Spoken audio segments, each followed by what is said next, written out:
Matongoretio ni murugamiriri munene wa waaki ucio guku bururi-ini Stanley Kasuku ni meranĩire kuhura njeki waaki ucio na niguo gutigirira tabarira iyo ni yarika ihinda-ini riria riagiriire. Our greatest takeaway again from here is that we are going to have a stronger collaboration between the partner states,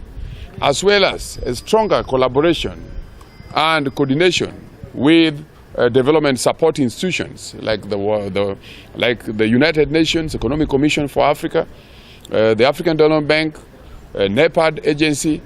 among many others. Kasuku ugite tabarira ino irongoreirie kwararamia gicukiro kia mirigo kia Lamu ari ni hamwe na kunyitithania waki wa barabara nene ya highway iria gutukaniria kaunti-ini cia Garissa na Isiolo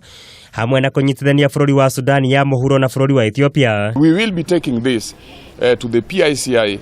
steering committee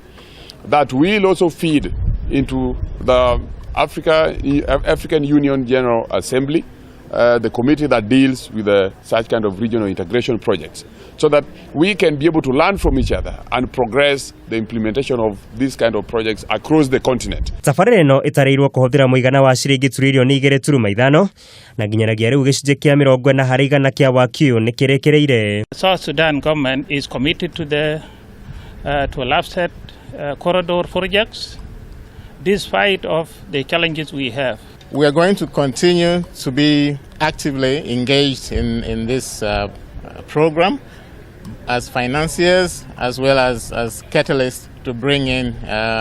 leverage more resources for the investments in this project. Wana tabarira ino yarika makiria ma mbeũ njithi 200 kuma kaunti-ini ya Lamu ni megukorwo makigunika na mieke ya mawira. The ports, the roads, the rail, the pipelines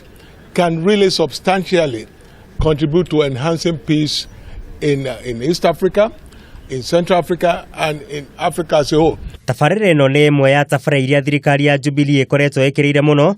na iria ni hamwe na waaki wa reri ya kiriu ya SGR, waaki na wararamia wa mabarabara, ũndũ ũmwe na iharo cia ndege, hamwe na waaki wa ceceni nene cia kiriu cia kibiacara iria ikoretwo igĩkũrĩkana ta special economic zones.